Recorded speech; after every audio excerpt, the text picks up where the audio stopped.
Need a life?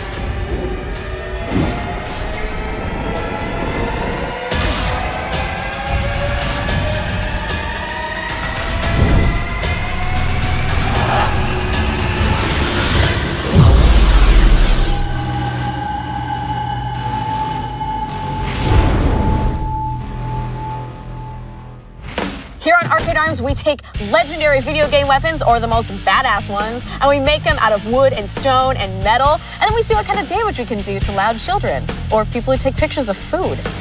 Picking one weapon from the Zelda series is pretty hard. Like, would you go with the Master Sword? Or Navi's voice? Hey, listen! No, we're going straight for the good stuff. We're gonna blow an ocarina and head over to Hyrule, and then we're gonna get one of Link's classic armaments, the Hero's Bow. The hero's bow is this ancient bow that the hero of time used, or the hero of Hyrule, depending on, I don't know, which Zelda Wikipedia you read. And this bow has always been used to defeat evil, and it's always been used by the possessor of the Triforce of Courage. The bow in A Link Between Worlds, it's kind of unlike other games. You have the ability to shoot 3 arrows at once. Basically, you don't need to aim anymore. You can just get relatively near a bad guy and you're gonna kill him. So the arrows are probably the best part of the bow. There are the fire arrows, the ice arrows, the light arrows, Hawkeye arrows, and bomb arrows, which, when you think about it, dangerous, but successful.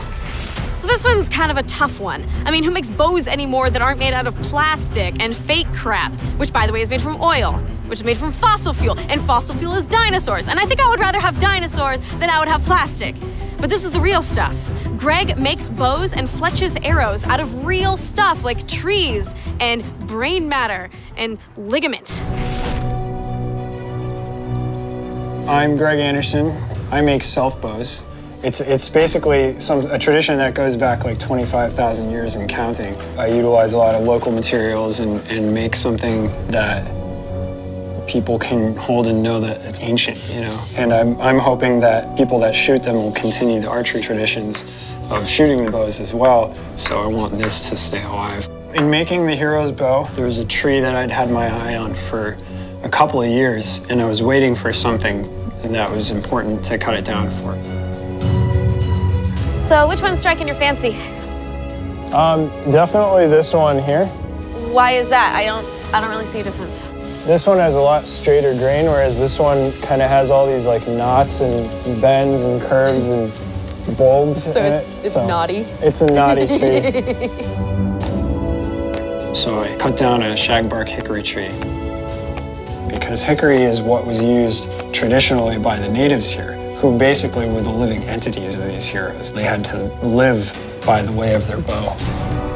I built this bow from the land in a way that it was going to be empowered with the spirit of this one place.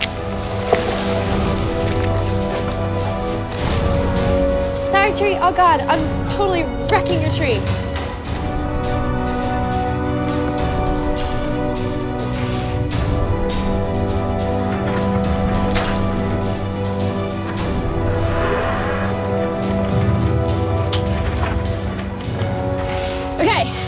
So right down the center as best I can. Good. Just let it drop. Raise it up. What are you, a fairy or something? It needs to be struck right about here. There you go. Oh. Okay, that didn't work. Oh. Maybe I'll do it. Shut up. I'm just gonna tap it a little bit to set. When I brought it back to the shop, I split it with wedges and mallets and things like that so that it was in long sections that had that continued growth ring. From there, I removed the bark and then started using a hatchet to preform it so that it was the general shape of the bow. This is called a stave. This is a stave. This is called a stave. It's the preform for a bow, and it's the split out section from the tree. And now that I've narrowed it down to about 2 inches wide, I'm going to take the bark off. So this is a draw knife, and what's different about a draw knife is that you pull it towards yourself instead of pushing it away from yourself. This is both like exciting and terrifying, and I'm afraid that I'm going to get nasty wood stuff in my eye. Am I doing okay? You're doing You said fine. and I felt like I was doing something wrong. I just had second thoughts about hiring you as my bow apprentice. Well, you should have had first thoughts about that. And this bow, it's based on this fantasy bow, this hero's bow, and it's like this massive, heavy-looking bow. They decided would need to be around 60 to 65 pounds because realistically, a hunting bow is generally about 50 pounds, and a war bow is about 60 or 65.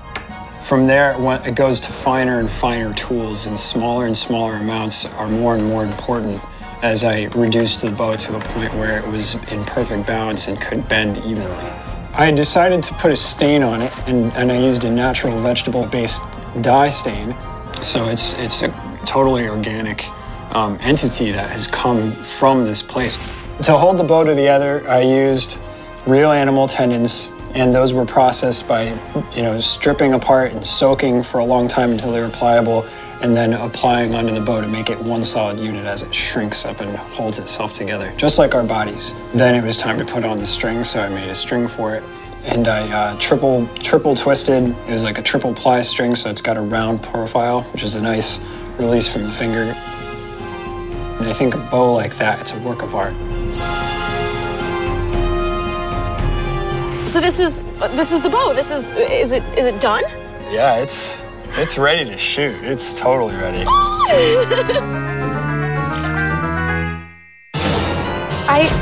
I never thought that this would happen. It's pretty high strung. Not that I would know anything about that. Stop looking at me that way. Wow. I'm gonna shoot it at half draw first, just to get it used to shooting.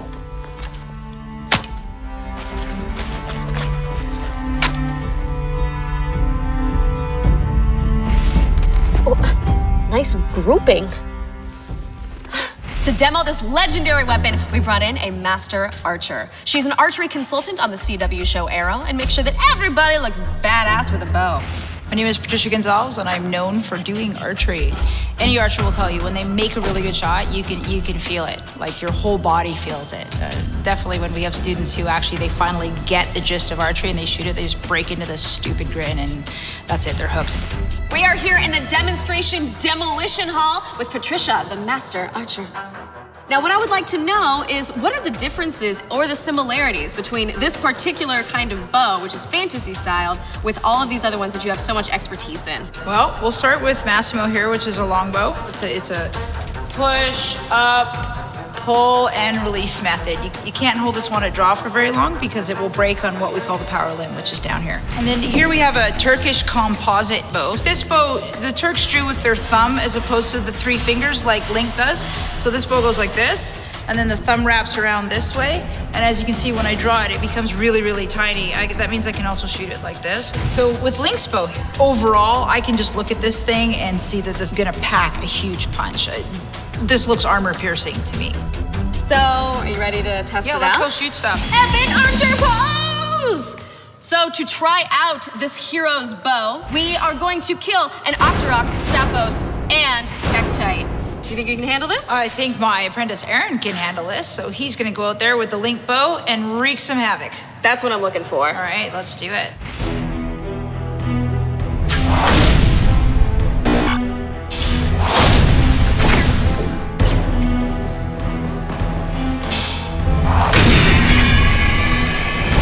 Very, very impressive. But everyone's favorite thing is, of course, bomb arrows. Half the time, you blow yourself up. Half the other time, it's the enemy. You know what? That's pretty good of a gamble, I think. We have created our own version of the bomb arrows. You can see we have the casing. The charge is right in here. We have a detonator, which goes right in here. And then we fit it onto the arrow. There. It's just barely on. All right. So very carefully, please be on the other 50% where we blow up the enemies. You don't want me to blow myself up? I would prefer not to. I think you're pretty cool. Okay, awesome. All right. Thanks.